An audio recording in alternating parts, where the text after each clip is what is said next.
So welcome. Today we're talking about employee motivation. How do we keep our team motivated to keep pushing through to helping us to bring our business vision to life? So I'm going to be sharing some tips today on how to keep our employees motivated. So remember, now in my experience, taking on people is one of the biggest challenges for new business people. As your business grows, you can't do everything yourself, so you've got to take new people on. And getting the right people is a big challenge for a lot of businesses.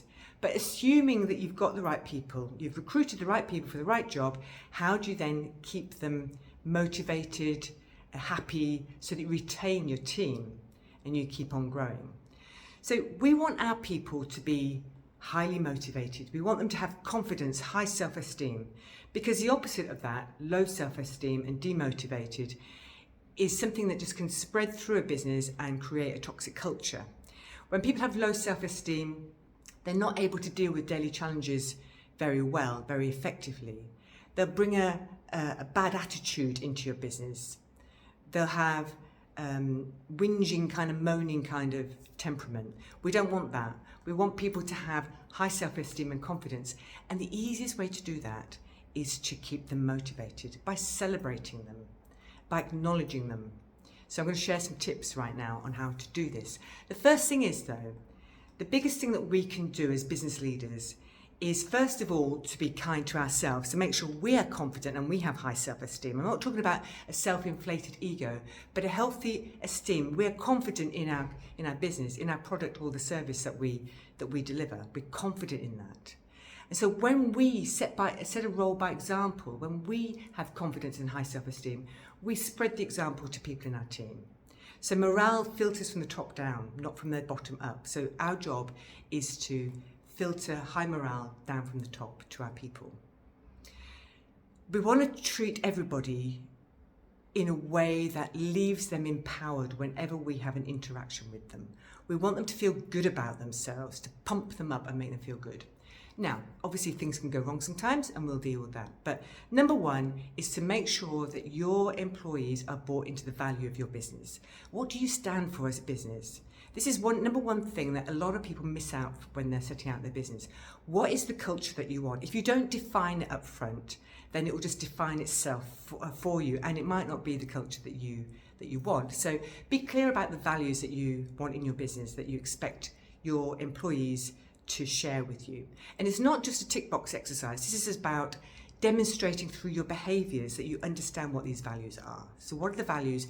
Encourage your team to be bought into these values. Get your team to be self-aware. What are their strengths? What are their weaknesses?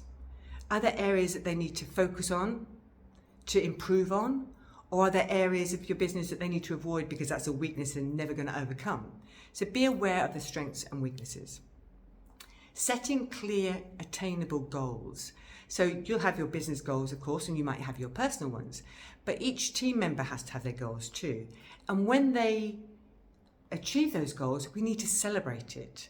Celebrate goals. But also, sometimes things go wrong, so we need to celebrate failure, if you like, too, because the easiest way to learn in business and life is through making mistakes. That's how we know that something doesn't work or how we need to improve on it for next time. So making sure that your team are aware that failure is just part of life, part of business journey, that actually this is an excellent opportunity to learn with that positive mindset that realizes this is how we learn. So encourage that growth through failure. We want to keep them motivated by making sure that they are receiving training when they need it. You know, if you're in business, if you've been doing the same job for a long time, maybe they can get stale and bored and lose their motivation. So offer to invest in training courses or whatever your team needs to keep up and progressing and continually improving, because we want them to stretch themselves so you can stretch your business. What about communication? We need to be able to communicate effectively with everybody in our team. And by communicating effectively, I mean a few things. Understanding somebody's personality type so that you know how best to communicate with them. Also, being aware that you want to be celebrating goals, but also you need to be able to tackle things when things go wrong. So when things happen, we need to be able to deal with them effectively and fast. Now this is about the emotional bank account. Now remember, I've talked about this before, the emotional bank account is like any bank account. In order to make a withdrawal, you have to make a deposit first to keep in balance.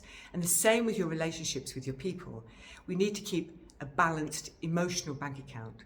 So when you put things in by giving praise, and then sometimes you may have to deal with something that's not going so well. So it's keeping those in balance. I had a client who was moaning to me about one of his staff, making mistakes, whatever. And I said, well, do you want to keep him? Oh yes, I want to keep him, he does a great job. But what he was doing was admonishing this individual for the things that were going wrong, but never actually saying, that's a great job, well done. So we need to keep these in balance to keep our team motivated. If all you ever do is tell somebody off, they're going to be demotivated. So we need to keep that balance. And remember, leave everybody you interact with a feeling of increase when they've interacted with you. Always leave them with a feeling of increase, just to boost them up. What else do we need to be doing in business? We need to encourage innovation and thinking outside of the box. So when any of your team comes up with a great new idea, maybe it's a bit crazy, but give it some bandwidth and let them get on with it. Because you want them to be bringing their ideas to you as well. Keep them motivated. Maybe have a suggestion box, but celebrate the fact that people in your team are thinking on your behalf for the good of the business. Things sometimes don't go well. We've talked about that already, so that's part of the learning process. But always encourage innovative thinking and welcome new ideas. This is how your business will continue to grow. Celebrate work-life balance. So encourage your people to look after their own well-being, their mental health, their physical health, making sure that they are looking after their family and friends and keeping that balance. It's not all about work. If you want to have a healthy workforce, you've got to make sure that they take ownership for their own health and mental well-being. And have a regular check-ins. So it's important that every member of your team gets a chance to have a one-to-one with somebody, not necessarily you. As the business grows, you, the business leader, should have no more than 6 to 8 one-to-one direct reports. After that, you might need to put in some sort of managerial structure, or maybe bring in a coach like myself, or some sort of mentor to help with this. But it's really important that each of your team gets a chance to have a one-to-one where they can discuss their concerns, their anxieties, or the way forward and how they can help you improve the business. So that is about 10 different ideas there about how to keep your employees motivated. It's really important to keep your team motivated, to leave them with a feeling of increase after every interaction with you. If you'd like more help about keeping your team motivated, then please do get in touch and let me know how you get on. Bye for now.